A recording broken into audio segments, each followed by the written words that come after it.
Yuk, kita mulai aja dulu. Baik, kita mulai. Assalamualaikum warahmatullahi wabarakatuh. Selamat malam.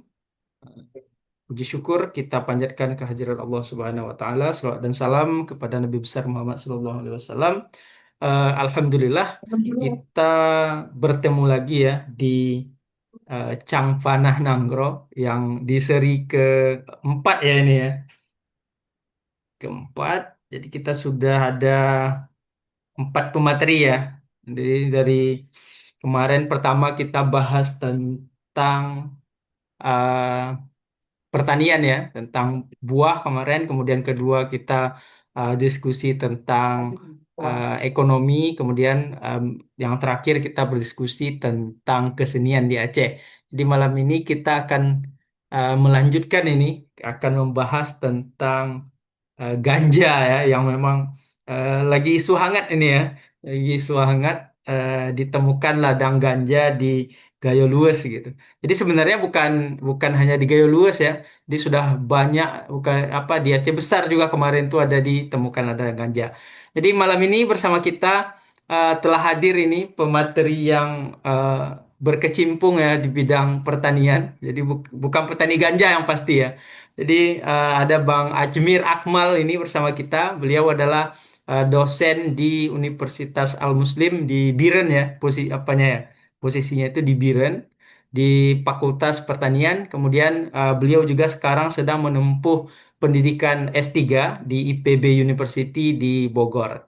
Jadi Bang Ajmir adalah ahli pertanian ya. Jadi bukan hanya tentang apa namanya, padi dan lain sebagainya atau tentang kopi dan lain sebagainya. Jadi malam ini Bang Ajmir akan berbagi nih, sharing dengan kita tentang uh, point of view ganja itu sebenarnya bagaimana? Apakah ya sebaiknya dilegalkan atau sebaiknya di memang dilarang, atau bagaimana ini sejarahnya dulu ganja ini uh, ada di Aceh ya? Apakah itu tanaman asli atau bukan? Nanti akan coba kita diskusikan. Oke, mungkin untuk tidak memperpanjang waktu, karena ada beberapa teman-teman mungkin yang bukan di WIB ya, mungkin ada yang di luar negeri atau di mana, maka kita persilahkan Bang Ajmir untuk memantik diskusi, dan kemudian nanti kita akan bertanya dan berdiskusi terkait ganja di Aceh khususnya. Oke, silakan Bang Ajmir.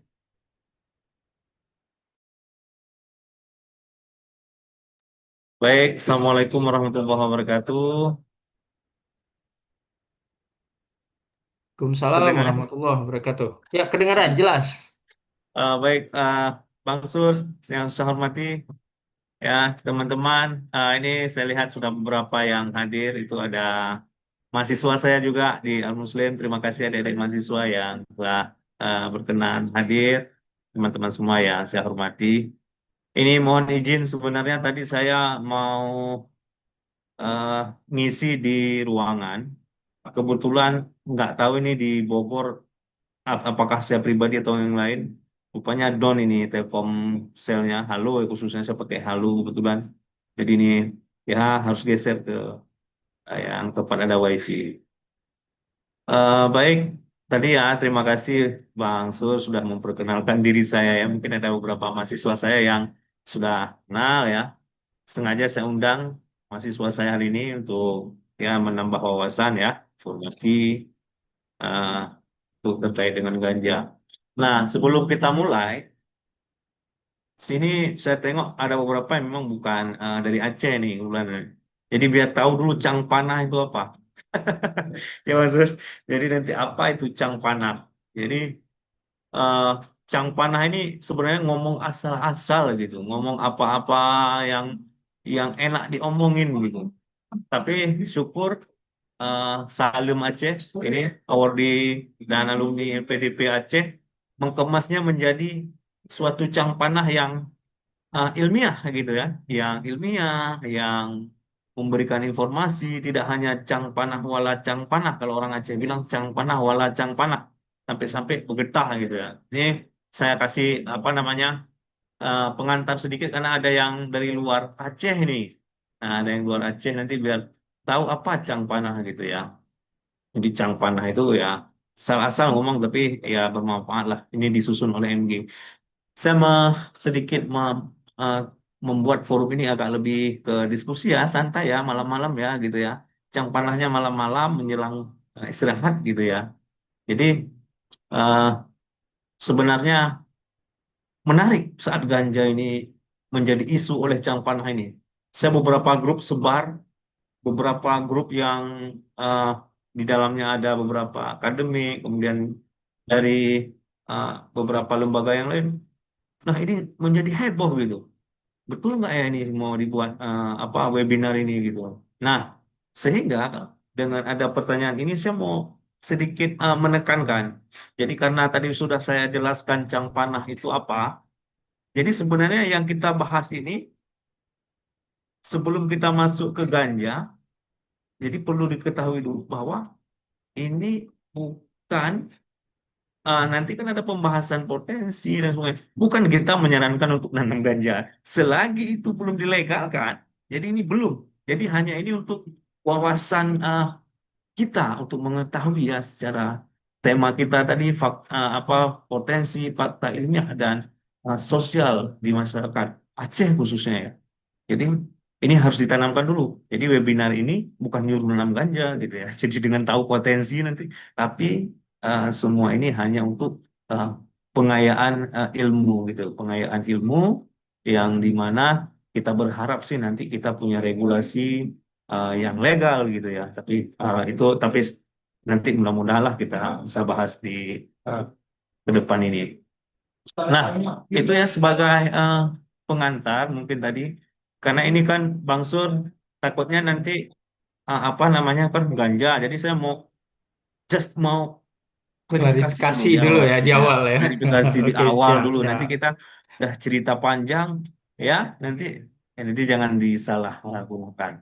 Baik, izin saya share. Jadi ini sekali lagi saya sampaikan, kita lebih rileks ya, biar cang panahnya terasa. Jadi kalau cang panahnya terasa karena orang di Aceh itu cang panah ya sambil santai. Gitu ya, Bang. Oke, sudah terlihat? Sudah jelas ya. Oke. Ini Di, uh, screen-nya apa? Sudah terlihat full ya? Enggak ya? sudah Oh, dibesarkan sudah aja masuk. mungkin, ditampilkan. Oke. Jadi ini teman-teman semuanya yang khusus di luar Aceh ya. Kenapa saya angkat tema ini ganja Aceh gitu? Kenapa Cang Panah mengangkat ganja Aceh? Karena memang kalau sudah berbicara ganja di Indonesia itu, ya yang paling identik itu ya Aceh gitu ya. Padahal sebenarnya tidak hanya ada di Aceh di Indonesia itu. Jadi kalau sudah ngomong ganja, orang selalu bilang mikir Aceh gitu. Padahal ya bisa sampaikan ada beberapa daerah yang lain yang tumbuhnya juga ada gitu. Namun ya kualitasnya yang mungkin yang membuat beda. Nah, supaya Cang Panah ini seperti saya sampaikan tadi, kita bawa Cang Panah yang biasanya dikenal ngomongnya entah apa-apa, kita buat semacam ilmiah sehingga saya buat PowerPoint ini Mas, Bang Sur ya. Jadi biar ini ya, tadinya ya kita mau diskusi aja. Baik, nah ini saya mau tunjukkan,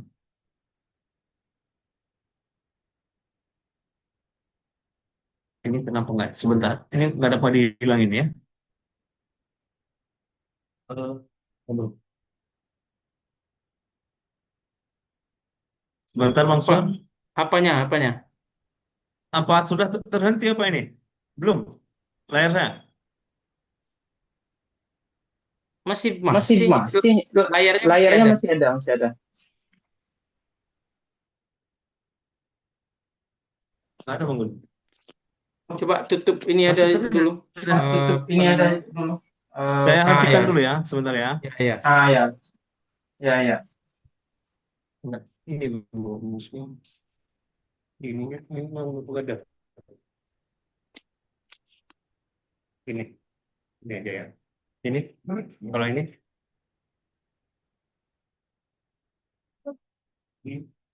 Ya. Sudah jalan nih, sudah ke sejarah ganja Aceh ini. Udah jalan ya? Nah, Mungkin, oke ya. Nah, ini terlihat kan peta ini kira-kira mungkin sudah terbaca ini dalam bahasa apa gitu. Kira-kira dalam bahasa. Jadi ini kan dalam bahasa Belanda gitu. Jadi mengartikan bahwa ganja Aceh itu tidak hanya dikenal sekarang. Jadi ganja Aceh itu sudah dikenal semenjak era Belanda gitu. Nah, kita lihat ini potensinya ya. Potensi hampir seluruh Aceh. Jadi jangan ada pemahaman bahwa ganja itu baru ada sekarang. Jadi ganja itu dari zaman Belanda pun sudah ada, sudah ditetapkan gitu ya. Masih kata Aceh, double E ya. Nah, sejarah, gimana sejarah panjangnya? Kan kita ketahui bahwa ganja Aceh ini yang budidayanya itu terintegrasi dalam budaya lokal. Artinya kenapa? Jadi sejak zaman dahulu itu tanaman ini sudah digunakan secara tradisional. Ya mungkin teman-teman yang dari Aceh sudah tahu ya, apakah itu untuk medis atau mungkin ritual juga ya. Jadi khususnya pada masa masakan gitu ya. Ini sejarah dulu. Nah, bisa ada di Aceh gitu. Dari mana sih ganja ini sebenarnya?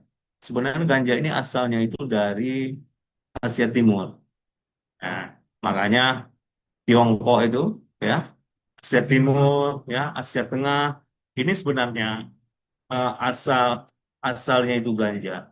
Sehingga persebarannya karena kita ini dekat dengan ya di ujung Sumatera. Kalau dilihat peta dunia kan nampak itu. Oh, paling ujung sana kita mengarah ke Asia Tengah, Asia Timur ya. Sehingga ya ini salah satu persebarannya ada di Aceh. Nah, karena letak geografis kita dan iklim pertumbuhan di kita, sehingga ini tumbuh dan memperkaya. Nah, kalau ditanya, ini banyak diskusi sekarang. Orang menyatakan bahwa ganja ini tanaman endemik Aceh gitu. Betul nggak sih? Nah, secara ilmiahnya, kalau dibilang endemik, sebenarnya nggak juga. Tetapi kita mau sampaikan bahwa dia memang tanaman endemik tropis. Nah, tanaman endemik tropis artinya yang beriklim tropis itu, ya ada ganja ini. Tidak hanya di Aceh. Tetapi ya itu tadi setiap tanaman ini kan memiliki apa ya kandungan-kandungan yang berbeda-beda. Hal ini kenapa? Disebabkan oleh apa? Disebabkan oleh bisa jadi seperti sampaikan tadi ya kandungan geografis, kandungan tanah, unsur hara, faktor geografisnya. Nah ini nilai sejarah dulu sejarah asal dari mana. Nah kemudian mulai lagi dia ini apa jaringannya kali ya. Gua goreng lagi apa ini?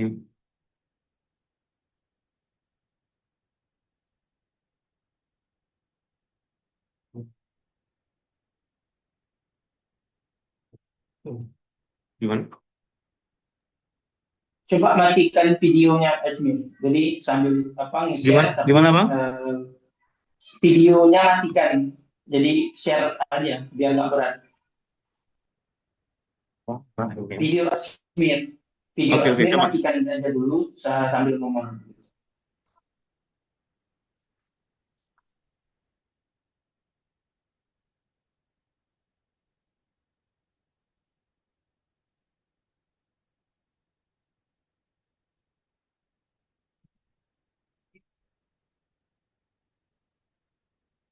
Biasanya jaringan biasanya. Sebentar saya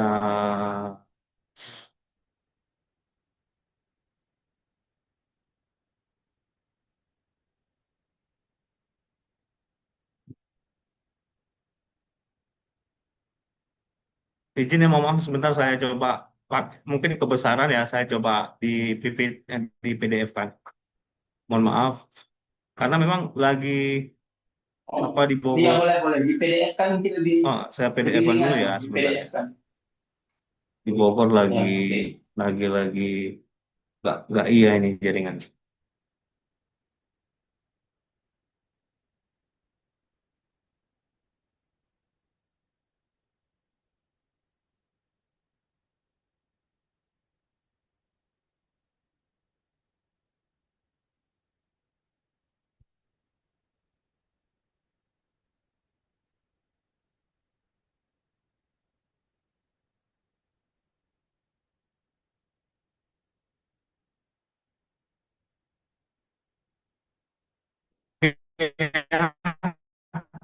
Terlihat lagi?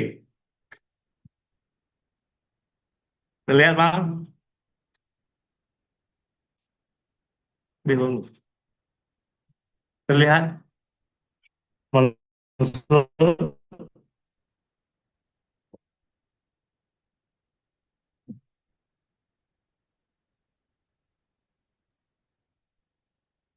Bang Sur? Mendengar? Mendengar? Mendengar Bang? Nah, ini mohon nanti disampaikan ya kalau tidak dengar. Nah, ini kita lihat potensi agronominya. Jadi berbicara potensi agronomi kan berbicara terkait dengan apa namanya? Dengan potensi pertanian gitu. Nah, ini sangat potensi ya ganja ini dibudidayakan di Aceh. Ya, kenapa? Kenapa sangat potensi di Aceh? Nah, ini mungkin yang belum tahu ini, yang belum tahu tanaman ganja itu seperti apa. Nah, ini tanaman ganja. Yang ada di layar ini tanaman ganja, ya. Ini bukan ganja Aceh, tapi ini adalah secara umum ini tanaman ganja. Untuk diketahui bahwa tanaman ganja ini dapat dimanfaatkan dari akar sampai ujung. Semua bagian ganja ini dapat dimanfaatkan. Nah, potensi agronomi, gimana potensi agronomi di Aceh? Kita ketahui Aceh ini salah satu, seperti saya sampaikan di awal tadi sejarah, Aceh ini kan daerah tropis. Nah, daerah tropis artinya daerah yang sangat ideal untuk pertumbuhan ganja. Curah hujannya yang relatif stabil, kemudian suhu uh, hangat sepanjang waktu, lama penyintaran matahari sangat bagus, suhu karena ini dipengaruhi oleh ini. Selain itu, seperti di gambar, tanah kita itu adalah tanah yang subur. Jadi selama ini informasi terbaru ini juga. Ganja Aceh itu salah satu ganja organik, gitu. Artinya ganja yang tidak dipupuk, tanahnya subur ya. Makanya selain kualitas tadi dari kualitas yang dikeluarkan oleh ganja itu sendiri, dari kualitas lingkungan, ganja Aceh ini adalah ganja hidropon apa organik gitu. Ganja yang tidak dipupuk, tidak disemprot, yang tumbuh biasa di ya hamparan-hamparan hutan mungkin ya. Nah, ini sangat memungkinkan ke produktivitasnya sehingga hasilnya ini lebih baik dengan daerah yang lain. Karena tidak semua daerah juga di Indonesia memiliki agroklimat yang sama, gitu. Nah, Aceh kondisi agroklimatnya sangat mendukung, ya, mulai dari sinar matahari, penyinaran dari matahari, tanah, ketinggian tempat. Nah, ini dengan elevasi yang bervariasi sehingga mikromat yang dapat meningkatkan potensi agronomi ganja ini menjadikan lokasi untuk pertanian yang sangat berkelanjutan. Nah, ini itu saya sudah coba sampaikan karena ini waktunya eh, saya tengok hanya 1 jam setengah, saya lihat hanya 1 jam setengah. Saya nanti kita bisa banyak diskusi. Ini di materinya saya sampaikan sedikit. Nah, ini analisis potensi ekonomi. Nah, kita lihat nilai pasar global. Nah, untuk yang belum tahu nama Latin ganja itu apa? Jadi ganja itu nama latinnya Cannabis sativa, bukan Oriza sativa ya, tapi Cannabis sativa. Jadi Kak, ini orang Aceh kadang-kadang ngetren ya. Ada anak dikasih nama Oriza lativa. Ini yang nanti kalau ada ketemu Cannabis sativa, berarti anggap aja itu anak ganja gitu. Jadi seperti itu ya. Jadi ini potensi ekonominya ya global ini sebenarnya triliunan dolar. Kita bisa bayangkan lah sekarang bagaimana eh, produksi ganja itu ya yang orang sudah jual dengan sembunyi-sembunyi ya. Kenapa orang melakukan itu? Karena memang potensi ekonominya tinggi ya. Nilai pasar di mana-mana mau hampir ya daerah mau, tapi kita ada regulasi terhadap legalisasi kita itu menjadi hambatan. Seperti yang saya sampaikan di awal tadi, cang panah kita hari ini bukan kita menyarankan untuk nanam, udah tahu potensi tadi kan, bukan untuk menanam, tapi kita hanya untuk membagi pengalaman, pengetahuan tentang ganja itu sendiri ya. Kita berharap kalau dibudidayakan ya dibudidayakan dengan koridor-koridor perundang-undangan gitu. Nah, permintaan tinggi.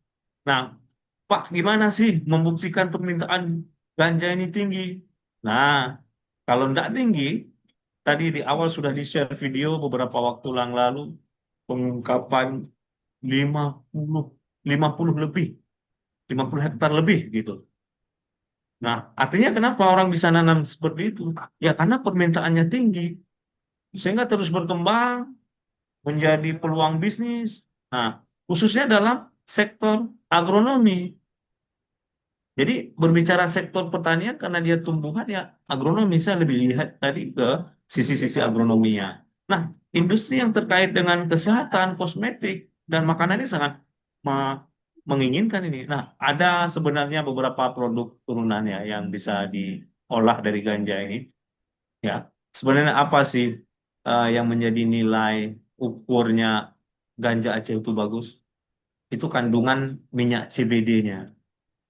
Jadi minyak CBD ganja Aceh itu di bawah 70%.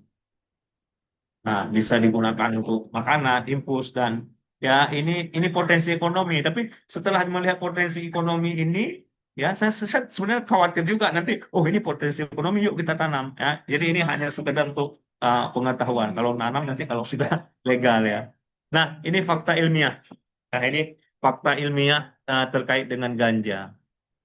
Jadi kandungan utama dalam ganja kan sering orang kita menyebutnya gitu. Oh ganja kita eh, apa enak, terbaik di Indonesia, terbaik di dunia. Nah, fakta ilmiahnya ini adalah fakta ilmiahnya yang menyatakan ganja Aceh itu bagus dan tinggi. Apa sebenarnya? Ya kandungan THC. Ini THC ini digunakan untuk apa? Untuk kandungannya itu untuk medis khususnya pada saraf. Nah, CBD ini juga untuk pengobatan. Nah, efeknya berbeda-beda di tubuh manusia. Ya, bayangkan tadi saya sampaikan untuk saraf. Kenapa makanya orang yang isap ganja itu bisa gila? Ya, karena THC-nya itu tinggi. Jadi dia sudah berlebihan sehingga sarafnya rusak, mempengaruhi mental, ya, fisik juga. Nah, varietas sativa inilah varietas yang dikenal dengan energi dan meningkatkan kreativitas. Meningkatkan kreativitas artinya dia mampu bertahan di kondisi ekstrim juga dia mampu bertahan. Ini contoh-contoh ganja yang ada di Aceh. Jadi berbicara fakta ilmiah, sebenarnya orang-orang sebelum kita ini, ya sebelum kita ini sudah tahu bahwa ganja itu adalah sesuatu yang bisa dimanfaatkan di dunia medis. Saya telah menunjukkan tadi di awal peta yang dibuat oleh bahasa Belanda gitu ya. Nah, ini yang ingin saya sampaikan. Dulu orang Aceh dari referensi yang saya temukan, itu akar ganja itu direbus. Nah, akar ganja direbus, diminum, itu khasiatnya untuk apa? Untuk asam manis. Asam manis apa namanya? Kencing manis, sorry, sorry. Untuk kencing manis, penyakit kencing manis. Nah, itu sudah diketahui, tapi tidak ada fakta ilmiah. Nah, hari ini setelah sedemikian eh, apa tahun perkembangan ya mungkin dari abad berapa ini sampai abad saat ini sudah ditemukan pembuktian itu. Nah, sehingga lahir studi-studi eh, farmakologi yang menunjukkan potensi bagaimana ganja itu dapat mengobati berbagai penyakit. Sudah ada nyeri, gangguan kecemasan. Ini seperti saya sampaikan tadi, CBT memiliki potensi anti-inflamasi, anti kejang. Ada orang bilang, oh ini bisa untuk obat bius. Sekarang kan obat bius diambil dari ular, dari mana? Nah, sebenarnya dari ganja pun ini bisa dimakan. Tapi ya, itu legalitas. Mungkin nanti ada slide ke. Nah, ini penelitian-penelitian terkini. Ini biar sesuai dengan tema kita ya tadi ya. Jadi pembuktian ilmiah. Ini penelitian-penelitian terkini tentang ganja di mana untuk medis ini memperlihatkan manfaat ganja itu seperti saya sampaikan tadi. Untuk industri ini Tiongkok sebenarnya untuk informasi penghasil ganja terbesar saat ini itu Tiongkok karena memang asalnya juga dari sana gitu. Jadi untuk lem mereka yang untuk industri-industri digunakan. Nah, dari penelitian ini sekarang sudah mulai di beberapa negara itu mengarah pada penelitian bioteknologi. Sudah ke bioteknologi, mereka sudah mulai main genetik. Bagaimana ganja ini dapat dihasilkan ganja-ganja berkualitas. Nanti di depan saya jelaskan negara mana saja. Nah, inovasi bioteknologi. Nah, ini untuk mendukung penelitian. Nah, sehingga ini kandungan kimia. Ini ini adalah yang belum tahu nih ya. Ini ke daun ganja ini. Nah, ini yang banyak terdapat di Aceh ya jenis seperti ini. Jadi banyak mengandung eh, THCD ya di daun. Paling banyak memang di daun. Kenapa orang suka di bunga? Ya, kan orang ngisap ganja itu mungkin di cari bunga gitu ya. Kenapa di bunga?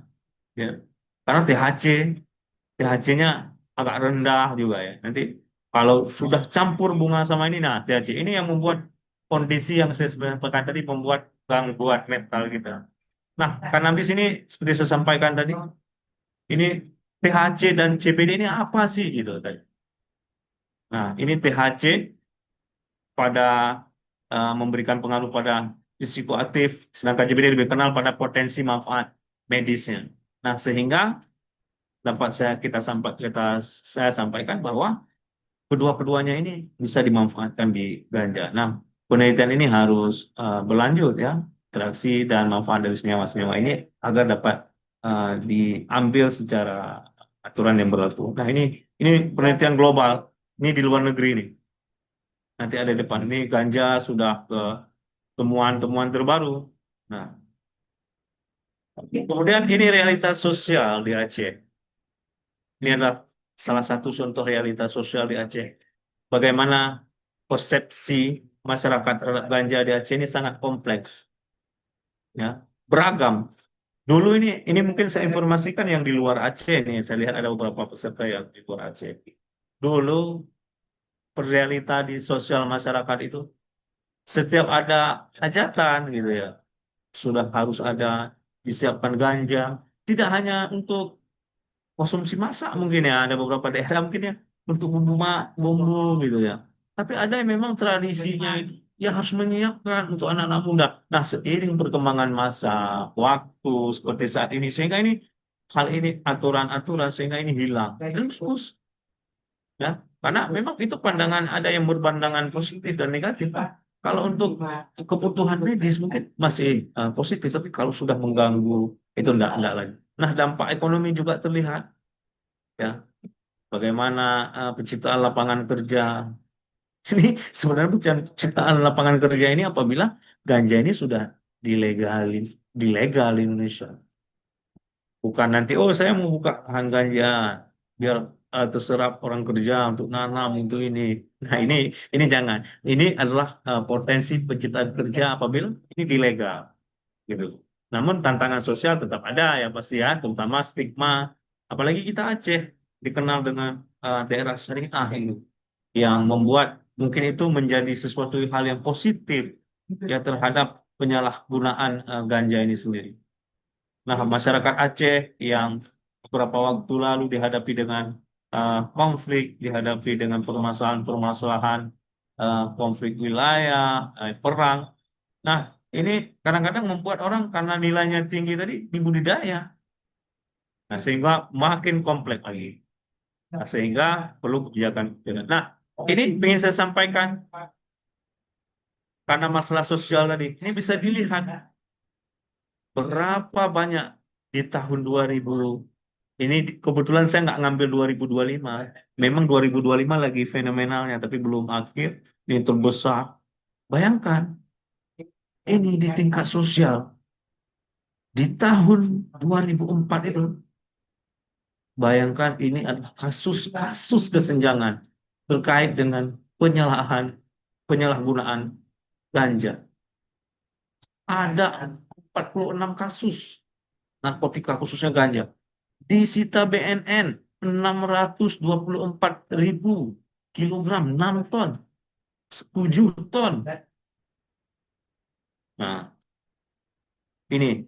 Nah, dari stigma sosial tadi, kenapa? Ini mendorong karena peluang-peluang tadi, permintaan yang tinggi. Sehingga ini saya bagikan informasi di beberapa wilayah Pulau Jawa, ini Instagram ini Lingkar Nusantara. Ini adalah salah satu komunitas, ya, gerakan bagaimana ganja itu agar didorong untuk jadi legal. Hampir seluruh Indonesia. Mereka memberikan advokasi-advokasi akademik, manfaat-manfaat ganja, supaya ganja ini dapat legal, dapat digunakan untuk medis dengan ya ketentuan-ketentuan tertentu, ketentuan dengan sesuai perundang-undang. Ini sudah mulai gerakan-gerakan di masyarakat sosial. Mungkin tidak terlepas dengan melihat potensi di Aceh, potensi untuk medis, potensi pemanfaatan, tingkat apa penyalahgunaan pemanfaatan ganja, ini kasus-kasus ini, sehingga sudah ada ini komunitas yang mungkin kita orang Aceh sendiri nggak tahu. Di luar Pulau Jawa itu sudah ada komunitas-komunitas ini, Jakarta, Surabaya, Purwokerto, Majalengka. Ini mereka gerak bagaimana ganja ini bisa dilegalkan dengan aturan-aturan yang diatur gitu. Sehingga mungkin bisa mengurangi kasus-kasus. Banyak ya, beberapa waktu lalu wali kota eh, Sabang mengusulkan bahwa ganja ini bagaimana dapat legal. Kemudian anggota DPR RI, Raffi Kande beberapa waktu itu mengusulkan. Nah, ada yang terbaru, Universitas Maliku Saleh mengusulkan bagaimana eh, lahirnya pusat studi kajian tentang ganja. Nah, ini mungkin solusi. Mungkin kalau di langsung dilepas ke masyarakat, nggak bisa nol kontrol. Maka mungkin salah satu proses legalitasnya itu ya harus dengan lembaga-lembaga pendidikan, lembaga-lembaga pusat penelitian, ya yang mungkin sudah bisa dikontrol. Saya 2015, 2016 sebenarnya mau penelitian ganja, tapi saya nggak berani gitu. Karena memang belum ada mungkin ya pusat penelitiannya yang mungkin bisa menjadi sesuatu itu uh, ya apa namanya menjadi ya dasar kita tidak bersalah gitu ya. Tapi ini yang ingin saya sampaikan. Ini di 2024 ini hanya beberapa sekian kasus yang saya coba angkat. Ini kesenjangan di sosialnya. Ada gerakan-gerakan yang lahir bagaimana ganja itu dapat dilegalkan. Nah, di Indonesia sendiri terkait dengan ganja ini peraturannya sangat ketat dan mesti ketat memang jika memang tidak ada regulasi yang bagaimana ganja itu dapat digunakan secara terkontrol. Nah, di Indonesia sendiri ya ganja ini termasuk narkotika golongan satu. Untuk pemakaiannya itu sangat dibatasi. Penggunaan untuk medis, khususnya ada mungkin untuk medis. Nah, sehingga banyak kan, syukur ini di Cang Panah kali ini Bang Sur, karena banyak masuk ke grup-grup, sehingga perdebatan publik terkait potensi legalisasi ini, legalisasi ini ya besar. Kemana-mana saya tengok di grup yang saya bagikan, oh yuk ganja, perdebatan-perdebatan publik seperti ini. Nah, kemudian polisi, aparat penegak hukum terus melakukan pemberantasan rutin. Nah, ini patut kita dukung untuk saat ini. Belum ada yang melegal. Saya selalu sampaikan di awal, nanti jangan udah lihat potensi, ayo kita ini. Saat ini, belum. Kalau saat ini dibudayakan, ya akan menjerat hukum. Nah, pemberantasan yang sudah dilakukan saat ini saya kira sudah bagus kan.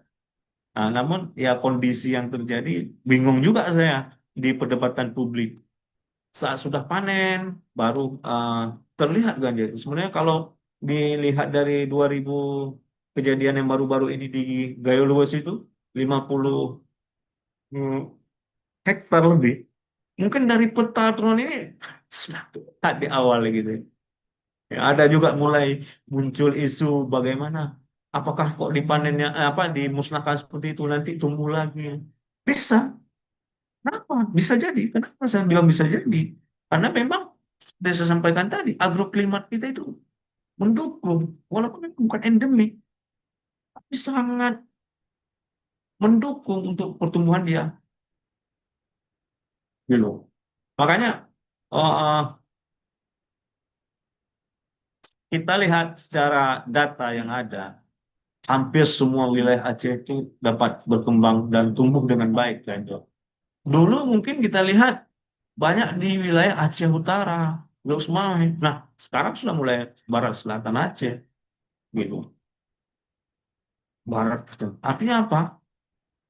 Hampir seluruh uh, kesesuaian lahan kalau orang pertanian bilang, hampir seluruh wilayah di Aceh itu kesesuaian lahan S1 gitu, sangat sesuai. Nah, dulu kan saya teringat waktu-waktu kecil saya ini berbagi. Mungkin nggak seketat ini ya karena mungkin lagi kondisi konflik juga. Dilempar aja gitu tumbuh. Teman-teman nanya, dilempar aja tumbuh. Teman-teman di luar Aceh nanya, benar, itu benar. Nah, di Pulau Jawa bisa tidak, karena memang agroklimatnya kita di sana yang cocok. Kalau di daerah lain ada tumbuh-tumbuh. Nah, Pak, eh, kenapa di Aceh subur gitu? Kenapa nggak wilayah lain nggak subur di Indonesia?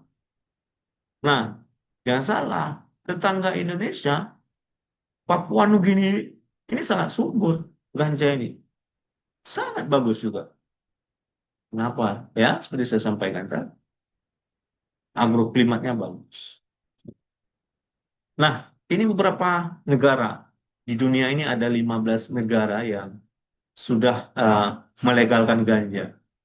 Ya, mungkin di Asia Tenggara salah satu negara yang melegalkan ganja itu Thailand. Nah, di Thailand juga banyak. Tadi saya sudah cerita Papua Nugini. Thailand sudah banyak, sudah melegalkan. Bentuk melegalkannya kayak mana? Apa dilepas ditanam ke masyarakat? Tidak. Jadi ada lembaga yang mengontrol. Malah dibudidayakannya itu di greenhouse gitu. Nggak di luar. Pengawasannya ketat. Ya. Ini Australia. Ya. Australia juga ya berdekat-dekat dengan Papua Nugini. Ini sangat bagus kan jadi. Jadi kita lihat misalnya di Ekuador gitu. Jadi di Ekuador gimana regulasi dibuat legalnya ganja ini? Ganjanya untuk kebutuhan pribadi ya dengan pemilikan maksimal 10 gram per orang. Hanya 10 gram. Dan boleh menanam di ganja di rumah. Kita balik lagi.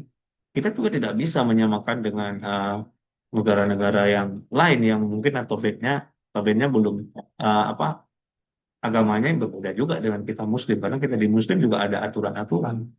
Di kita di Muslim 10 gram nggak boleh gitu.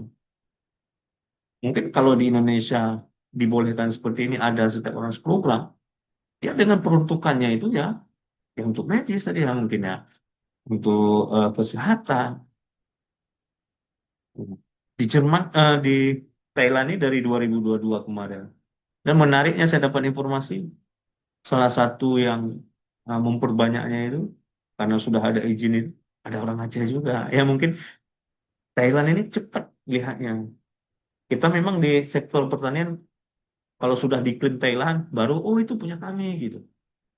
Oh itu punya kami. Ya. Kita Aceh aja ini, Aceh, durian, langsat, bentar lagi diklaim orang itu. Langsat misalnya. Di daerah lain nggak ada gitu. Dikenal duku gitu.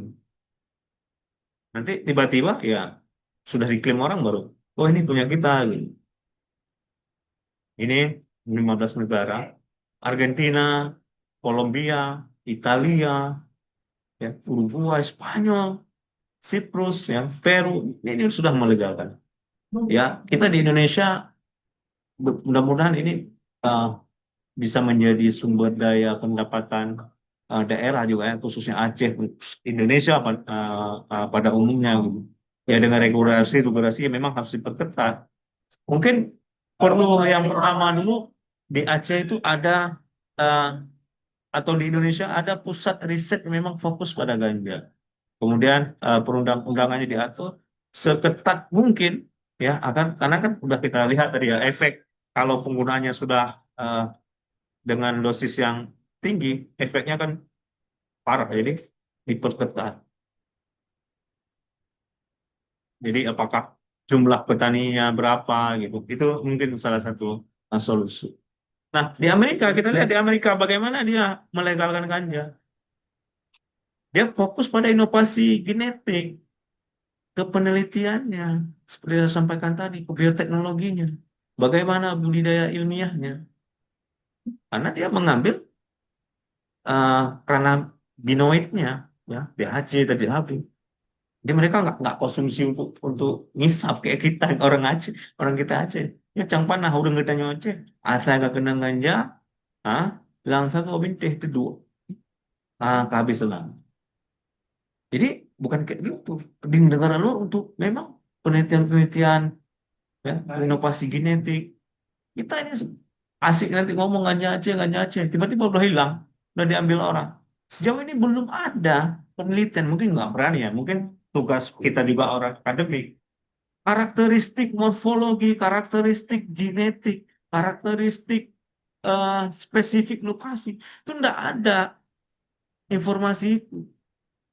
Beritanya udah pegangnya ganja Aceh terbaik, tapi ada pembuktian ilmiah. Nah ini malam ini kita coba bahas. Di Kanada juga melegalkan ganja untuk nasional, senasional. Industri industri ganja, ya, dibuat taman rekreasi, gitu. Edukasi. Nah, di Aceh coba.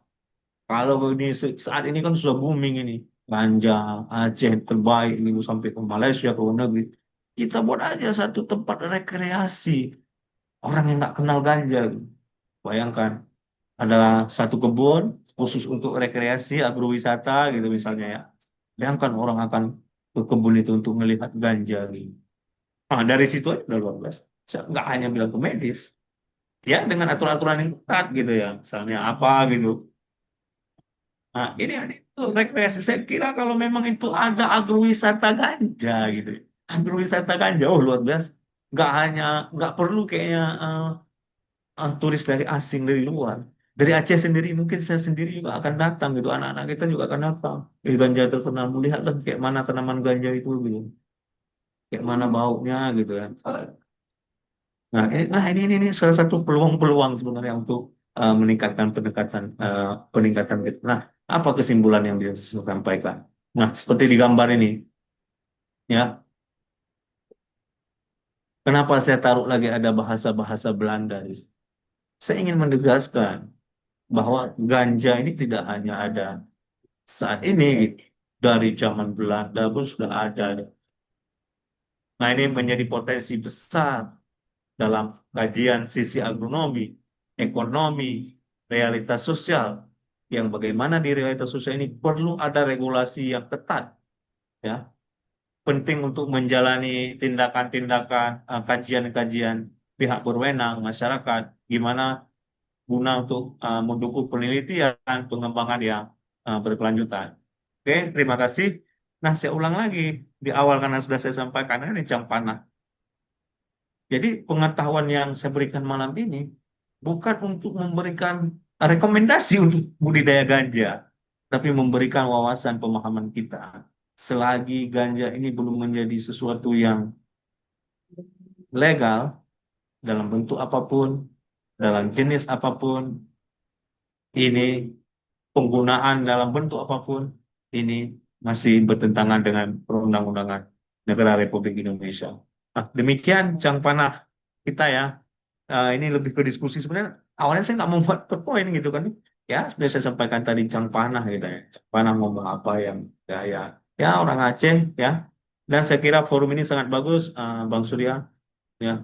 Cang Panah yang bermanfaat. Malah ada yang nyaranin kemarin beberapa grup termasuk Bang Jul nge-share di grup Salem gitu. Tambah es dong. Saya sempat komen di grup. Kalau sudah ada es, nah ini award di LPDP atau alumni LPDP Aceh, mungkin beberapa perlu ngaji gitu lagi kan, termasuk saya. Nah, udah ngomong syariah ini kan, udah ini ya, mungkin nanti boleh juga sih. Tapi mungkin agak lebih general, ya mungkin untuk esnya mungkin boleh juga, tapi di yang lain, tapi lebih general mungkin ya. Sekarang itu lebih bagus gitu. Mungkin itu Bang Sur yang bisa saya sampaikan. Kita diskusi aja sambil ngopi-ngopi. Terima kasih. Saya kembalikan ke Pak Moderator. Ya, baik. Ya, baik teman-teman. Jadi sudah kita dengar ya bagaimana sebenarnya ganja ini punya potensi besar ya kalau dikelola dengan baik ya. yang menarik juga tadi penyampaiannya kalau ada apa ladang ganja tapi untuk pariwisata tuh. Jadi mungkin apa ya ganja dalam pagar, jadi kita bisa lihat dari luar gitu ya. Jadi kayak lihat macan. Oke, baik. Mungkin sebelum pertanyaan dari teman-teman, saya masih penasaran ini Pak Ajmir. Kalau misalnya eh, secara undang-undang mungkin undang-undang perguruan tinggi ya atau undang-undang terkait apa ya riset gitu ya sebenarnya boleh tidak itu misalnya apa namanya universitas itu menyimpan ganja sebagai media untuk penelitian gitu karena sebenarnya kan statusnya sama aja misalnya seperti alkohol diteliti di lab atau apa gitu itu sebenarnya sudah ada tidak payung hukum yang membolehkan itu gitu universitas untuk menyimpan gitu atau pusat riset misalnya BRIN gitu menyimpan ganja sebagai apa bahan penelitiannya gitu. Mungkin demikian dulu. Nah, ini kita berkaca dari Unimal beberapa waktu lalu gitu yang mengusulkan ada pusat kajian gitu ya. Mungkin untuk penelitian-penelitian harusnya bisa gitu. Tapi harusnya bisa. Nah, makanya saya sampaikan tadi, ini regulasinya mungkin perlu di apa ya, perlu di ada gitu. Tapi saya nggak tahu juga ada atau nggak. Dan saya belum melihat ada universitas yang berani gitu ya. Oh, ini ada stok ganja kita lihat di lab-lab pertanian mungkin orang pertanian itu ya analisis ini, analisis itu gitu. Ya. Belum ada. Karena kenapa nggak berani? Takutnya karena regulasinya belum ada, mungkin bisanya hanya 10 gram. Kita ke bawah 20 gram itu melanggar undang. Mungkin kalau tadi dalam bentuk alkohol tadi, ya alkohol yang ada di universitas, yaitu alkohol dengan persentase-persentase tertentu yang mungkin legal gitu. 10%, 70%. Mungkin bisa saja di universitas itu ada dengan aturan-aturan pengawalan gitu ya. Mungkin tidak ada undang-undang secara Kemendikbud gitu ya. Undang-undang ini enggak ada. Tapi karena kita ada penegak aparat penegak hukum, jadi kita mungkin konfirmasi ini ganja yang ingin kami teliti gitu. Tapi nggak menjamin juga itu sebenarnya. Sebenarnya nggak berani juga kita. Ini ada beberapa mahasiswa saya. Jangan nanti penelitian ganja gitu, bawa ke lab gitu sampai ke sana ya ganja dibilang Pak Ajmir untuk kesehatan saraf saya lagi sakit saraf gitu ya. Ih, jangan gitu ya malah kalau dikonsumsi dengan jumlah yang tinggi bisa bahaya gitu. Itu Bang Sul. Oke, baik. Mungkin teman-teman ada yang mau bertanya langsung silakan.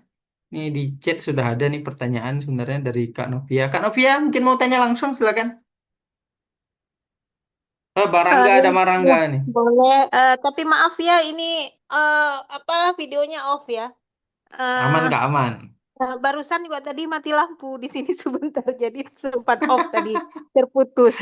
Ya itulah ya penyakit kita ya biasalah. Itu Baik, salah satu yang ini Kak yang membuat investor mau datang ke Aceh khususnya apalagi kalau ganja itu jadi legal dia baru hmm. nanya ke kita itu eh apa bagaimana lampu di daerah Aceh mati-mati oh nggak jadi langsung Jadi balik.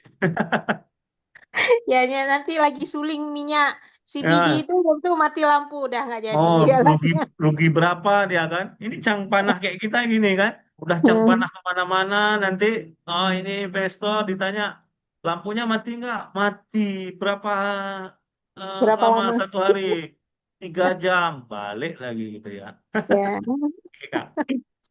Ya, Ya, ya Bang silakan Azmir, Kak. emang menarik ya kalau berbicara ganja ini. Jadi dulu sudah beberapa tahun yang lalu ya, saya lupa kapan. Jadi sempat juga saya obrolin itu juga termasuk dengan teman-teman di MIPA dan kedokteran gitu. Kita jadi pingin ya gitu teliti tentang ganja. Ini juga mungkin ini juga bantuin jawaban apa pertanyaan dari Surya tadi. Jadi ternyata kalau kita dari kampus pingin riset tentang ganja itu tuh bisa, tapi ternyata sangat rumit urusan perizinannya ke kepolisian sama BNN, Surya. Nah, jadi kalau kami kan karena kami jurusan ilmu pangan, jadi kami tertarik sebenarnya meneliti yang biji-bijinya itu ya, gitu kan. Kenapa? Karena apa biji kas-kas itu ya. Itu beberapa orang gunain itu untuk bumbu. Bahkan ada yang teman saya sempat bilang juga banyak digunakan untuk bumbu mie Aceh. Makanya apa mie Aceh itu jadi nagih orang karena pakai biji kaskas. Ternyata biji kaskas itu ternyata yaitu biji dari tanaman opium. Nah, tanaman penghasil opium gitu. Dan ketika saya studi di Australia juga, itu di toko-toko Asia itu tuh dijual secara legal ya biji kaskas itu gitu untuk bumbu masakan gitu. Nah, jadi memang menarik sekali ini penggunaan biji kalau di kami ilmu pangan kan penggunaan biji ganja ya yang kita sering pakai juga ya di Aceh ya untuk masak kari gitu kan. Nah, jadi kami sebenarnya ada rencana kepingin gitu ya. Apa sih yang membuat dia apa ya senyawa apa yang membuat dia menjadi enak pada masakan itu gitu kan. Nah, itu mungkin bisa untuk dikomersilkan itu. Tapi Bang Azmir kembali lagi, saya juga sedikit pesimis ya Bang Azmir ya. Ketika ganja ini dilegalkan dengan regulasi yang ketat tadi, yang kata Bang Azmir gitu. Dan di apa roadmap yang terakhir itu di slide terakhirnya Bang Azmir juga di situ juga ada satu poin tentang eh, apa legal challenges gitu ya. Jadi tantangan-tantangannya kalau dibuat legal itu seperti apa gitu. Nah, kalau Bang Azmir bilang ada regulasi yang ketat gitu kan. Tapi saya pesimisnya karena gini, eh, yang bukan ganja aja gitu ya, yang bukan ganja yang banyak pro kontranya gitu. Yang tingkat korupsi aja, yang regulasinya sudah ketat, sampai saat ini tidak beres gitu. Ya, penegakan hukumnya nggak beres gitu. Yang itu semua kita sudah sepakat gitu. Korupsi itu haram, korupsi itu tidak boleh gitu ya. Yang sudah jelas hukumannya gitu. Nah, sedangkan yang ganja ini, yang masih banyak pro kontra ini, bagaimana lagi ya kalau dibuat apa regulasi gitu.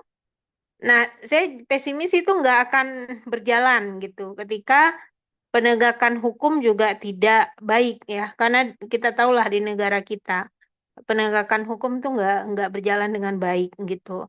Nah, entah di Aceh ya, tapi ya di Aceh sekarang pun korupsi ini masih merajalela gitu ya. Eh, Walaupun kita sudah punya kanun, sudah punya hukum-hukum syariat gitu. Nah, Bang Azmir sendiri, pertanyaan saya ya, Bang Azmir sendiri melihat ini gimana sih dengan potensi ganja ini ya? Karena kalau mindset gitu ya, yang melihat oh ganja ini disalahgunakan itu jadi narkotika gitu kan? Nah, karena dia disalahgunakan, sebenarnya ya korupsi juga gitu kan, ketika ada dana milik publik disalahgunakan gitu kan. Nah, itu dia bagaimana mengaturnya supaya tidak disalahgunakan. Nah, dan mungkin dari Bang Azmir sendiri melihat potensi ganja ini seperti apa ya, sejauh mana sih optimismenya Bang Azmir bahwa eh, ya kalau ganja ini kita gunakan untuk kepentingan medis atau yang lain-lain secara komersil itu seperti apa? Itulah. Nah, iya, Surya, tim cap kambing gitu. Ya, ini saya sendiri ya, di lingkungan tempat tinggal saya ini tuh ada yang menggunakan itu, gunakan tanaman yang kita bicarakan ini gitu. Dan saya dari kecil, saya cerita lucunya, saya dari kecil aja tinggal di Aceh Utara waktu itu, main sama teman-teman main sembunyi-sembunyian ya gitu. Kita cari tempat-tempat tersembunyi kan. Tetapi ketika kita dapat tempat tersembunyi yang baik di belakang rumah teman kita, kagetnya kita ketemu abang-abang yang lagi transaksi daun kering gitu. Akhirnya, aduh udah duluan diambil tempat persembunyian kita. Jadi kita cari tempat sembunyi yang lain. Nah, itu sih Bang. Ya gitu aja sih Bang. Itu sama cerita lucu aja. Oke, makasih Bang. Sih Kak Nepia menarik ya Kak ya. Jadi sudah dijelaskan juga ya informasi teman. Memang saya itu 2016 mau teliti ganja, ya betul memang saya diserpong malah waktu itu ya. Jadi malah eh, rumitnya administrasi, saya harus melapor ke sini, harus melapor ke situ ya, seperti mungkin tadi yang terjadi di Pangan gitu ya. Harus kemana gitu, harus ya mungkin berat ya. Nah cerita tadi Anopia pesimis, bagaimana pandangan saya? Saya sebenarnya juga pesimis gitu ya. Nah kan sudah banyak ya sudah dilakukan apa advokasi oleh baru ini wali kota Sabang, anggota DPR RI gitu. Nah mungkin eh, di dalam pesimis itu saya mencoba menawarkan solusi sebenarnya. Nah mungkin kalau kita mau eh, apa namanya ya melegalkan ini mungkin nggak bisa kayak negara-negara luar. Apalagi kita Aceh ini kan kayak punya syariat gitu ya, khususnya Aceh. Ya, mungkin kalau umum Indonesia ya. Tapi kalau berbicaranya pasti berbicara Aceh. Ya. Nah, kalau saya menawarkan, walaupun terus terang ya, kalau ditanya seberapa yakin ya, sebenarnya kalau boleh jujur persentase kecil. Karena kayak disampaikan tadi, korupsi aja sudah diperketat gitu ya. Masih ada celah. Apalagi ini ganja yang bisa-bisa cuma ditanam di belakang rumah gitu ya, yang bisa transaksinya itu tidak terekam elektronik gitu ya, pasti ya lebih apa lebih parah lagi. Seperti cerita tadi dari Kanovia waktu kecil di daerah Aceh Utara ya, saya orang Aceh Utara kebetulan. Oh Aceh Utara apalagi. Masa-masa kecil saya ada dulu. Nah, ini untuk informasi juga. Jadi yang dilihat di video-video yang beredar ganja ini yang diamankan itu kan mungkin seukuran kita, seukur tingginya seukuran kita umumnya gitu, 150, 160. Tapi sebenarnya ganja itu bisa tumbuh jadi seperti pohon yang bisa dipanjat. Nah, dulu ada itu di Aceh. Jadi bayangkan itu berbicara potensi kan bukan sekali panen gitu. Nah, kalau solusi, kembali lagi solusi apa sih Bang gitu? Solusi apa gitu? Jadi saya menawarkan solusi memang ini kalau mau dilegalkan itu bertahap. Artinya legalitasnya itu bertahap. Peraturan yang dibuat itu bertahap. Misal, saat ini tadi sudah sampaikan ya untuk penelitian juga kita masih apa namanya masih eh, susah gitu ya, masih harus kemana-kemana gitu. Jadi mungkin bertahap. Yang pertama itu ada memang pusat kajian gitu ya, pusat-pusat kajian, pakai di BRIN, di universitas gitu, perguruan tinggi. Mungkin pertama bertahap ke penelitian, kemudian pelan-pelan. Mungkin kalau langsung ke medis juga bahaya gitu ya. Mungkin karena tadi yang uh, langsung dilepas regulasinya nggak bertahap, mungkin sangat ini. Mungkin salah satu untuk uh, mengecilkan pesimis saya mungkin pemerintah dalam hal ini harus bertahap gitu bertahap dengan pengertian bertahap ini ya skala bisa juga dari skala pemakaian skala tanamnya. Nah memang kalau tidak diperketat tidak bisa sebenarnya karena ya kita kembali lagi tadi di Aceh bisa aja disebar-sebar gitu tumbuh. Nggak bisa. Memang hampir di semua negara itu diperketat. Mungkin ya saya ulang lagi. Saya juga berpikir waktu pertama ini Bang Sur ngasih mau diskusi ini kayak mana ini? Kita ini secara ilmiah nanti ujung-ujungnya pasti kita mengupayakan ini legal gitu. Tapi saya menawarkan solusi mungkin secara eh, bertahap. Mungkin bisa dicoba dulu pertama misalnya di BRIN gitu. BRIN buka kebun sedikit gitu khusus aturan boleh di BRIN gitu. Nanti lari ke universitas, lari ke medis. Mungkin mungkin itu Kak Nopi. Tapi menarik Kak Nopi kalau berbicara ganja ini nggak selesai nih Aceh. Nggak selesai-selesai gitu. Ini arah-arah apa hasil bumi ya. Dulu hasil bumi itu di mana negara-negara yang ada banyak minyak, negara kaya. Nah, sekarang udah ke mana lagi? Udah ke gas. Nanti apa? Ke kesehatan. Nah, ini peluang-peluang. Nah, nanti batu bara dulu. Oh, sekarang nggak jadi batu bara lagi, udah ada ini. Oh, nggak usah gas lagi sekarang, bisa dengan ganti ini. Jadi indikasi negara kaya juga nanti. Ya, sekarang bisa ya kesehatan, apalagi kesehatan ini ada kebutuhan. yang bisa saja kebutuhan nomor satu di dunia. Jadi kalau memang ini potensi bisa dimanfaatkan ya, saya kira kalau gas Aceh habis gitu ya, atau berkurang lah gitu. Nah ini jadi solusi pendapatan khususnya untuk Aceh. Ini mungkin harus dilihat dari sisi ini juga ya. Tapi eh, proses legal ini saya kira nggak dalam mungkin nggak walaupun nggak kita nikmati di era kita Bang Sur, mungkin adik-adik mahasiswa kita nanti bisa menikmati legalnya ganja gitu ya. Mungkin ya mungkin untuk sedikit menyemangatkan pesimis yang ada Kak Novi gitu. Sekian mungkin Kak. Ya, terima Oke. kasih Bang Admir. Ya. Oke, teman-teman yang lain mungkin ada, silakan. Bang Rangga, Bang Rangga baru bergabung nih. Kita mau tanyakan nih tentang ganja Aceh.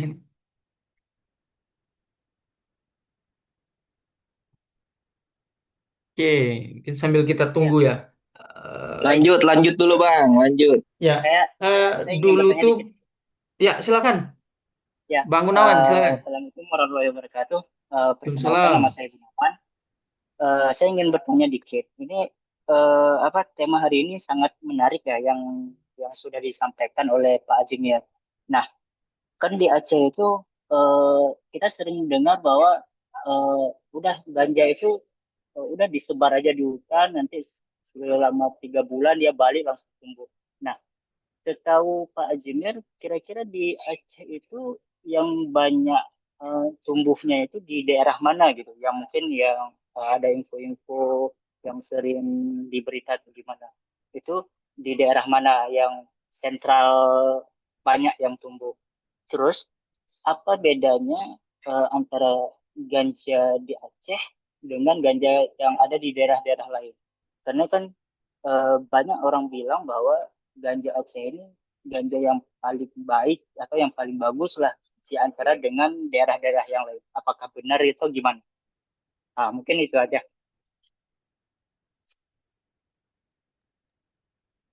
Ya, silakan Pak Jemir.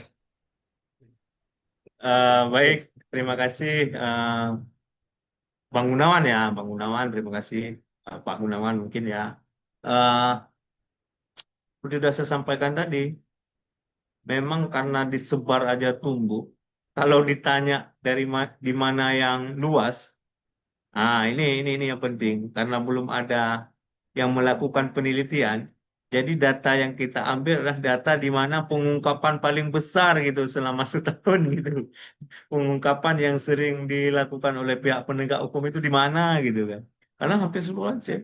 Nah, dari data yang terkumpul ini, karena belum ada yang meneliti di mana gitu, paling luas gitu. Tapi saya dapat mengumpulkan data misalnya dari 2024 tadi ya. Ya, mohon maaf ini, saya malu juga sebenarnya karena ini belum legal. Tapi kalau udah legal saya senang nanti jadinya. Ya di Aceh itu semua itu wilayah-wilayah yang memang apa ya, mungkin luasan pengungkapan ganja yang besar di Aceh. Mungkin sekarang 2025 ini sudah mulai ada di Gayo Luwus 51 hektar. Bayangin 51 hektar. Ya, hijau semua itu nampaknya kayak. Kayaknya nggak dihisap pun kecium gitu ya ke perkotaan mungkin. Jadi kalau ditanya apa beda dengan ganja daerah yang lain juga tadi, kalau secara agronominya kita belum ada penelitian. Secara agronominya, karakter morfologinya, genetiknya, mungkin belum. Eh, Berdaun gini, misalnya memiliki tinggi tanaman yang ini identifikasinya belum. Tapi kalau berbicara eh, kualitas, mungkin tadi sudah saya sampaikan, ya, yang kualitasnya yang eh, mempengaruhi kualitas ganja itu sendiri kan kandungan konsentrasi TBC-nya tadi. Jadi ditanya kualitasnya gimana, apakah terukur belum ada juga. Tapi kita yakini bahwa kualitas kita tidak jauh dari yang ada di Tiongkok. Dan melihat apa ya? Melihat bisa diidentifikasi melihat tadi orang yang banyak ngisap ganja itu banyak sarafnya rusak ya. Karena tadi eh, apa senyawa kimia yang ada tadi penggunaan untuk saraf medis ya, untuk bius juga. Jadi kalau melihat banyak yang ngisap itu, banyak yang menjadi gangguan kesehatan mental, mungkin ini mungkin salah satu identifikasi mungkin yang bisa saya sampaikan, bahwa mungkin ganja kita tidak terlalu jauh berbeda dengan ganja ganda yang ada di Papua Nugini, yang ada di Tiongkok, Mongolia ya. Nah, ini mungkin kenapa agak, makanya ini pembuktian ilmiahnya. Kita tadi seperti kan dapatkan Kak Novia, mau kita analisis, mau kita apa, belum berat. Nah, mungkin itu Pak Gunawan. Terima kasih. Oke, yang lain ada? Silakan, teman-teman. Ini Oke, cang mungkin. panah kita bang, tacang panah berangka puju. Jut, Kemana? jut, jut. Nah, cang panah nyuruhnya be be be mele cang panah jutannya. Iya, Cang panah ini bagus sebenarnya Bang Sur. Bagus ya saya melihat alumni, termasuk Bang Sur ini penggagas. Saya kira ini positif, Bang. biar Usahakan nanti platform ini, ya apa maksudnya, eh, kegiatan apa ini ya, ya. kegiatan inilah gitu, kegiatan ini jadi sesuatu yang terkenal gitu dengan seri gitu. Jadi ini bagus Bang Sus. Saya kira perlu terus, saya pas sampaikan ke beberapa grup teman-teman, ini bagus ide ini katanya gitu. Jadi angkat aja. Jadi dulu saya pernah bangun lembaga Lemkaspa namanya, Lembaga Pusat Kajian Strategis Aceh. Diskusi, cuman ya waktu itu salah satu ya itu ya, karena udah masuk ke pemerintahan akhirnya hilang loh. Ya termasuk salah satu pengagas. Makanya ini kita ya jadi apa, wadah-wadah akademis Cang Panah inilah. Iya, iya, iya. Oke, ini dulu Ajmer, apa namanya waktu waktu konflik ya, konflik itu waktu saya masih kecil, gitu kan. Masih SD lah gitu kan. Itu ganja tuh ada di ini di rumah, bukan di rumah saya tapi di rumah apa namanya, di rumah nenek lah gitu, agak ke belakang itu dari jalan. Dan memang apa namanya itu, eh apa ya, apalah nih, kombatan-kombatan itu ada yang pakai gitu, yang udah kering itu dimasukkan ke rokok gitu kan, dengan daun dan bijinya itu gitu. Tapi memang ya ini ya, di bawah apa tuh, bawah kebun kelapa.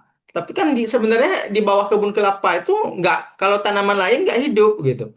Jadi kalau tomat misalnya ya, itu nggak hidup karena memang bersaing gitu dengan apa tuh, Kenapa? ke akarnya kelapa itu kan. Tapi ganja itu tumbuh gitu dan subur gitu. Jadi memang apa ya, urat akarnya itu mudah ini ya, mudah mudah masuk gitu ke tanah gitu ya, untuk mencari makanan. Jadi memang subur dia gitu. Tapi kalau sekarang memang mungkin teman-teman di luar ya. Jadi teman-teman di luar tuh mikirnya kalau ke Aceh itu memang ada nih tanaman ganja di tiap rumah gitu ya. Jadi bisa untuk bumbu makanan gitu. Padahal sebenarnya nggak ada kan. Nggak ya, nggak seperti teman-teman yang di luar Aceh bayangkan gitu. Kalaupun ada ya, ya seperti yang itu. Jadi ada yang nanamnya sembunyi, ada yang nanamnya di apa, di gunung gitu ya, di ya di pedalaman lah gitu intinya. Jadi nggak, ya ada juga yang ini ya, yang bilang mie Aceh gitu. Kalau di Banda Aceh sepertinya nggak ada ya teman-teman ya. Jadi kalau di Banda Aceh itu nggak ada mie yang pakai ganja atau apa namanya itu, masakan sireboh ya. Sireboh pakai ganja itu mungkin nggak ada. Ya Kak Novia. Ya Marangga, silakan Marangga. Halo, Assalamualaikum. Waalaikumsalam. Ya Bang, silakan. Ya, Jelas Bang. Bang. Ya, maaf, sinyal saya juga kurang baik nih. Jadi, izin Bang Surya dan pemateri, salam kenal. Senang sekali nih forumnya jalan terus. Maaf, saya baru bergabung Bang Surya. Dan nggak ngikutin, jadi saya mungkin mau tanya yang awam-awam aja kalau boleh ya. Ya Takutnya udah boleh, boleh, dibahas boleh Bang. tadi. Silakan. Eh, ini aku mau tanya, pernah dengarkan kasus seorang yang merawat apa ibunya atau pamannya ya, Pak, yang dia ditangkap tuh ya karena dia menumbuhkan ganja untuk medis gitu ya. Mungkin Bang Mas Mar pernah dengar juga gitu. Jadi eh, ditangkap atau akhirnya dilepas itu saya kurang kurang ingat, tapi itu cukup menyita pemberita apa ada di pemberitaan pada saat itu ya. Nah mungkin pertanyaan saya tuh, apakah mungkin kendalanya jika misalnya ganja itu misalnya untuk tujuan medis itu adalah karena pemanfaatan atau manfaat dari ganja untuk medis itu sendiri sudah bisa digantikan atau ada alternatif yang lainnya sehingga itu menjadi sulit juga gitu ya. Saya masih agak awam eh, soal ganja, tapi yang pasti kalau dari perspektif RCP ini izin Bang Surya, itu kadang-kadang hal-hal yang ilegal atau abu-abu itu kan lebih menguntungkan ya, karena dia tidak tercatat di pajak, tidak tercatat di cukai gitu kan. Jadi apakah mungkin juga ada semacam pengendalian ya? Jangan-jangan sulitnya legalisasi ganja untuk tujuan yang tentu bukan untuk penyalahgunaan ya. Itu juga karena memang menguntungkan di area area gelap itu gitu. Sehingga malah justru berdampak pada eh, pemanfaatan yang tidak terwujud. Mohon maaf ya, kira-kira itu sih pertanyaan saya. Mohon maaf saya awam nih, tapi bagus. Mungkin saran saya Bang Surya ajak teman-teman di daerah lain juga supaya mereka termotivasi juga bikin ini di seluruh provinsi gitu. Terima kasih. Assalamualaikum warahmatullahi wabarakatuh. Siap, siap, siap. Nah, gimana nih Pak Cimir? Apakah Salam memang apa ya sindikat berarti ya, sindikat ganja di pasar gelap ini? Saya sebenarnya tadi agak kurang terdengar, mohon maaf tadi. Saya cuma lengkap-lengkap gitu ya. Jadi sebenarnya ya ganja itu tidak hanya kita lihat. Menarik ini disampaikan Bang Rangga gitu. Jadi bisa nggak ya mungkin tidak hanya untuk medis, mana tahu bagaimana ganja itu jadi sumber tenaga untuk apa listrik misalnya atau untuk apa gitu ya. Jadi bisa-bisa saja belum ada. Nah, udah seperti saya sampaikan tadi, eh, dulu sebelum sebelum teknologi seperti ini aja, Bang Rangga, orang Aceh itu ngambil akar ganja direbus, diminum itu untuk apa penyakit kencing manis digunakan manfaatnya. Jadi direbus ya, tapi ini jangan dilakukan dulu karena kita belum ada ini ya. Saya dari referensi yang saya lihat. Nah, jadi direbus, diminum dan diyakini adalah salah satu alternatif pengobatan penyakit kencing manis. Nah, sebenarnya apakah ini legalisasi ini uh, menjadi penghambatnya karena memang ada hal-hal yang lain ya bisa jadi ya mungkin karena kita ya Indonesia belum siap juga ya karena mungkin seperti Kak Novi sampaikan tadi korupsi aja ya yang hukumannya itu mau mendekati hukuman mati ada saja celah. Jadi mungkin ya perlu kajian-kajian lagi. Nah ini mohon maaf tadi ini karena kurang tertangkap di Bang Sud. Nah saya juga tertarik dari yang disampaikan oleh Bang Sud. Orang-orang Aceh yang jualan mie Aceh di luar itu kadang-kadang sayang karena ada stigma bumbunya ada ganja. Sayang juga itu. Nah, sebenarnya kan kita sendiri orang Aceh. Ya ini kan saya Nggak suka pernah. kadang-kadang duduk di Kadang warung-warung Aceh. nggak pernah kita lihat ya, nggak pernah kita Uh, lihat terus ya nggak ada gitu. Tapi kan memang ini ya, eh, kalau misalnya orang-orang ke Banda Aceh itu memang kadang ada yang bisikin, ini di mie Bardi misalnya yang hmm. terkenal itu enak tuh karena ada ganja gitu. Padahal polisi makan di situ kan nggak mungkin ada ganja gitu. Jadi makanya sayang juga stigmanya gitu. Nah, untuk Bang Rangga, saya kira bagus tadi ya ide dari Bang Rangga juga, Bang.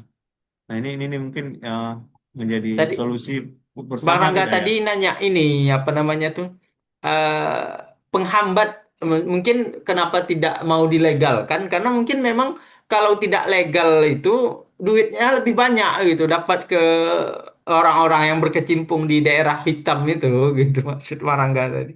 Apakah mungkin itu ada Oh, gitu? Jadi makanya tidak dilegalkan karena kalau nanti dilegalkan kan bisa kena cukai dan lain sebagainya gitu. Jadi mendingan main ini ya belakang gitu. Nah, itu bagus ya. Ini diskusi Bang Rangga yang di Aceh itu kadang-kadang ada istilah kok sudah panen baru ada gitu ya. Apakah memang ini ditanam gitu ya? Nah itu stigma-stigma ini apa isu-isu ini memang berkembang ya. Kita mungkin kalau ya nggak tahu ya pembuktiannya apakah mereka yang tadi-tadi itu justru pelaku gitu ya. Mungkin ya mudah-mudahan lah kita berharap penegak hukum Indonesia, penegak hukum kita ini ya dapat bekerja dengan baik. Bisa jadi juga, tapi saya nggak apa memberikan itu adalah sebuah kebenaran juga ya. Artinya ya itu isu-isu memang berkembang, tapi ya itu mungkin dianalisa masing-masing gitu ya. Bahaya juga itu kan, bahaya juga misalnya itu ya kalau memang itu benar-benar ada dan itu sungguh sangat disayangkan. Nah ini tadi ada juga yang ditanyakan oleh eh, Bang Rangga, orang Padang kirain daun ganja dikonsumsi bisa masak kayak gulai. Ya itu seperti disampaikan tadi, stigma stigma seperti itu ya. Isu-isu seperti itu karena dipikir ini oh ini bisa untuk sayur karena kan istilahnya bumbu gitu. Jadi orang mikir, oh bumbunya gimana? Apakah langsung dimasak kayak daun salam gitu? Apakah daun ubi? Nah yang ilegal lebih menguntungkan bagi pihak-pihak tertentu. Nah itu bang, memang ya fenomena-fenomena seperti ini ya di Indonesia bang. Mungkin ya kita berharap para penegak hukum kita terus bisa mengupayakan ini bagaimana ini bisa menjadi ya yang tidak ilegal tetap tidak ilegal lagi. Seperti itu. Siapapun yang Oke. melanggar itu ya harus diumumkan karena memang ya persepsi memang di mana-mana yang dilarang-larang itu yang diilegal-ilegalkan itu memang menggoda bang ya tidak hanya di ganja sebenarnya yang dilarang-larang itu menggoda maka mungkin kita ya orang Aceh atau mungkin di sini saya lihat ada beberapa yang luar Aceh ya ya kita karena sudah mungkin ya orang Aceh dari kecil sudah mulai ngaji itu terkenal di luar-luar Aceh ya jadi itu menjadi mudah-mudahan menjadi pondasi lah pengetahuan-pengetahuan agama kita ya untuk membentengi kita juga agar yang hal-hal dilarang tidak kita kerjakan itu Bang Sur Oke, ya. menarik ini Bang eh Rangga ini. ya, ya. Apa namanya? Itu kan dibakar itu Ajmir kan? Kan nggak habis itu kan. Misalnya dibakar tuh di hutan itu lagi dicabut Ya. kemudian dibakar itu kan batangnya nggak daunnya mungkin habis lah jadi Hmm. debu gitu. Tapi kan batangnya itu masih ada itu di di sana itu. Itu bagaimana itu proses pemusnahannya? Kan bisa aja batangnya diambil lagi sama masyarakat direbus mungkin misal ide tadi itu gitu. Itu itu maksudnya betulan dimusnahkan atau bagaimana atau memang itu cara atau ada cara lain tidak untuk memusnahkan yang terbaik gitu. Karena kan kalau saya lihat kan habis dibakar itu kan masih ada sisanya gitu. Batangnya itu kan nggak habis gitu karena belum kering gitu. Nah, maksud ini menarik sebenarnya. Nah, kalau berbicara pemusnahan yang baik, gimana? Sebenarnya dibakar. Itu bakar udah yang baik. Tapi dibakarnya ya benar-benar jadi debu, ya. Jadi debu. Nah, kalau dibakarnya itu masih ada batang-batang seperti tadi, ada kemungkinan memang bisa digunakan. Tapi digunakan untuk konsumsi mungkin saya kira nggak bisa. Tapi kalau misalnya untuk mengambil senyawa metabolisme gitu ya itu masih bisa tapi untuk konsumsi tidak bisa nah menariknya mungkin ini ada yang pernah lihat nggak ganja gitu biji ganja gitu dia kan keras gitu agak keras gitu kan kalau yang tumbuh itu ini ngomong pertanyaan nah, yang tumbuh itu kan yang agak berisi dia gemuk gitu itu di kena tanahnya tumbuh gitu jadi itu keras. Nah, kalau dibakar secara massal kayak gitu, ya, maksudnya apalagi di hamparan dibakar, itu peluang dia tumbuh itu sangat tinggi, tumbuh kembali. Nah, ganja Aceh itu menarik saya bilang tadi, organik lagi. Yang Oh, sekarang isu-isu organik itu mahal gitu. akarnya itu berarti bisa tumbuh lagi ya kan dibakar daunnya habis tuh, batangnya masih masih di situ ya. Karena ganja ini nggak bisa, karena kalau sudah dicabut dia nggak bisa tumbuh lagi, ataupun udah dipotong dengan eh, sampai akar tuh nggak bisa lagi. Tapi kalau dipotongnya nggak dipotong akar, bisa tumbuh. Ya Kalau kan dibabat, kayak kayaknya cuma dibabat gitu kan kalau kita kalau lihat dari dibabat, video video itu kan cuma kayak dibabat paling pasti kalau masih dibabat itu tersisa tumbuh. gitu. Kalau dibabat tumbuh kayak kita pangkas mangga, kan babat itu kita pangkas mangga ya tumbuh lagi, gitu. Karena kan sudah saya Hmm. sampaikan tadi, dulu di kampung saya dulu ya, kalau ditanya sekarang saya nggak tahu di mana. Dulu mungkin saya ingat lokasinya, tapi nggak ada lagi ya. Jadi dulu itu di daerah saya itu ganja itu bisa dipanjat. Hmm. Sebegitu sebegitu sudah besarnya. Karena panen panen panen sehingga bisa dipanjat gitu. Bisa dibayangin. Makanya kalau pemusnahan itu ya dibakar sama benar-benar dicabut. Nah, kondisi dicabut ini juga apa ya? Nggak baik sebenarnya.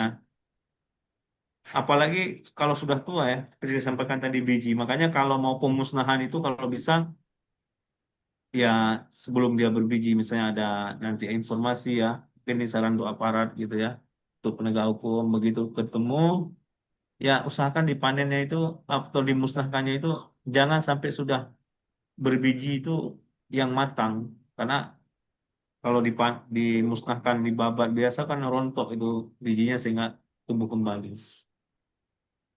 Mungkin demikian Bang Sur, Cang Panah. Ya, baik. Udah lewat jam 9. Masih ada sih waktu kalau ada. Masih ada masih bertanya mungkin teman-teman di sini yang penasaran dengan ganja Aceh ini.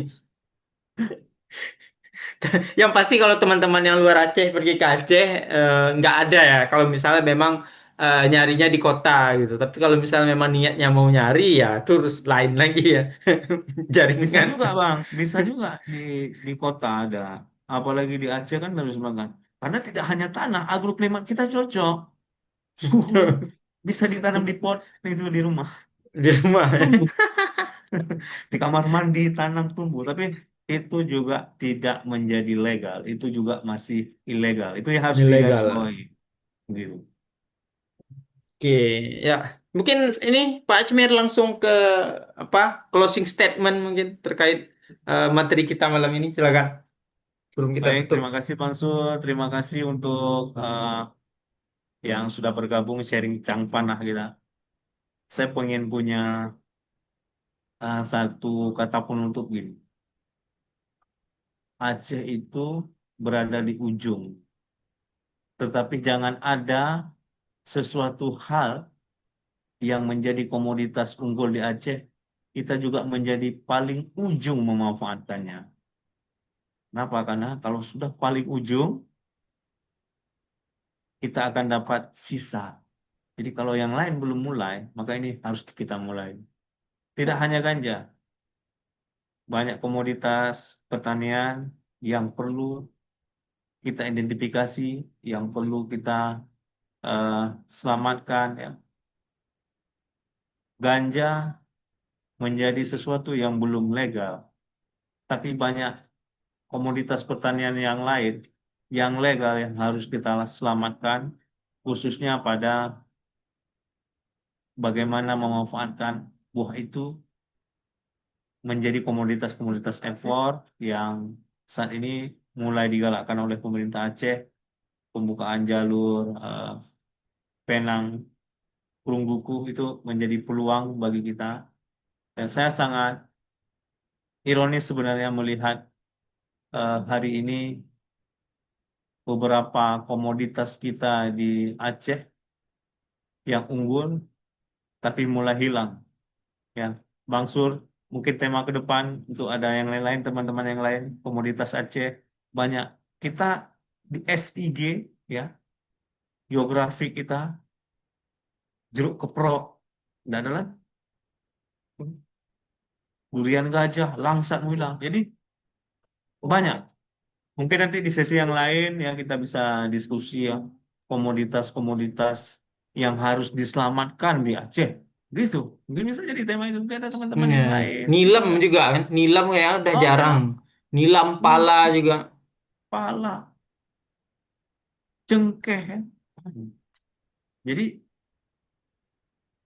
ya mungkin tidak hanya pertanian ya, mungkin sisi penguatan eh, pendidikan Aceh melalui alumni atau award di LPDP ini, peningkatan pendidikan Aceh itu sangat perlu saya kira, karena kita salah satu cara merubah hidup ini itu dengan pendidikan maksud ya. Jadi cara paling mudah merubah hidup ini dengan pendidikan. Ini ada mahasiswa saya. Jadi kalau mau merubah hidup, maka cara yang paling baik itu adalah dengan pendidikan. Maka untuk adik-adik saya ini, anak-anak mahasiswa saya yang bergabung, ini abang-abang award di LPDP ini, Bang Sur ini, mahasiswa S3 UI ini, ya, dosen dari UNSAM, Universitas Samudra. Jadi ini nanti boleh ya Bang Sur. Ada kebetulan ini ada anak-anak mahasiswa saya Bang yang hadir. Kalau Ya, mau ya, boleh, konsul-konsul boleh. juga terkait beasiswa, ya Boleh, boleh. silahkan. Silahkan. Jadi juga jadi informasi untuk adik-adik bahwa di Aceh itu punya awardee, abang-abang atau bapak-bapak yang peduli terhadap pendidikan, khususnya pendidikan anak-anak Aceh yang ingin mendapatkan beasiswa. Makanya tadi saya arahkan beberapa mahasiswa saya untuk ikut, yang punya keinginan ya untuk melanjut S2 biar kenal, oh Bang Surya, awardee LPDP, kuliah UI gitu. Di mereka pun semangat gitu, gitu ya. Oke, terima kasih. Itu statement terakhir dari saya. Ingatlah, sesuatu yang dilarang, belum legal, itu belum bisa dimanfaatkan dengan skala yang tidak ditentukan. Ya, jadi terima kasih eh, semuanya. Sehat-sehat mahasiswa saya ini Bang Rangga. Terima kasih mahasiswa Aceh katanya award di Aceh hebat-hebat LPDP terintegrasi di Aceh termasuk logonya. Betul Bang. Kita mulai dari ujung Sumatera. Terima kasih untuk Aceh. Gimana istilahnya Bang Sur? Dari Aceh untuk Indonesia gitu ya. Terima kasih. Ya, Bang Sur, terima kasih. Yuk, Saya kira Assalamualaikum warahmatullahi wabarakatuh. Izin Bang Sur. kita foto dulu nih. Kak Novia. Oh, yuk, yuk, Hmm, yuk. Kak Yuk, Novia yuk. kalau nggak foto marah nanti dia. Kak Novia udah bisa Oh, siap, bisa siap, nggak siap. kameranya? Yuk kita Maaf, foto. lagi Ayo, nggak ayo, yang bisa mau buka hidupin kamera, yang mau buka kameranya. kamera. Ah, Bang Nur, buka kamera. yuk yang bisa buka kamera. Yuk kita buka. Ayo Satu, buka kameranya. Yang bisa dua, buka kamera, silahkan. satu, dua, tiga. Oke. Oke, Oke, terima kasih terima kasih. teman-teman semua. Sampai ketemu nanti di Cang Panah berikutnya. Mungkin di Desember mungkin nanti ya. Kita akan Siap. coba refleksi tentang pendidikan pendidikan temanya. Jadi tentang pembelajaran bahasa Inggris di Aceh Ya, khususnya ataupun di Indonesia nanti pada umumnya mantap, yang mantap, akan mantap. kita coba bahas. Nanti kita share lagi posternya. Baik teman-teman, terima kasih atas kehadirannya. Mohon maaf atas segala kekurangan. Saya akhiri. Assalamualaikum warahmatullahi wabarakatuh. Selamat malam. Semoga Waalaikumsalam warahmatullahi sehat-sehat terus. wabarakatuh. Amin. Waalaikumsalam warahmatullahi wabarakatuh. Waalaikumsalam, Bang Makasih Surya. Bang Munir, Lanjut terus. Terima makasih kasih Surya. Kak Nubia, terima kasih Ya, Bang Rangga. Ya, sama-sama. sama-sama Kak. Sama-sama. Makasih Marangga ada hadir.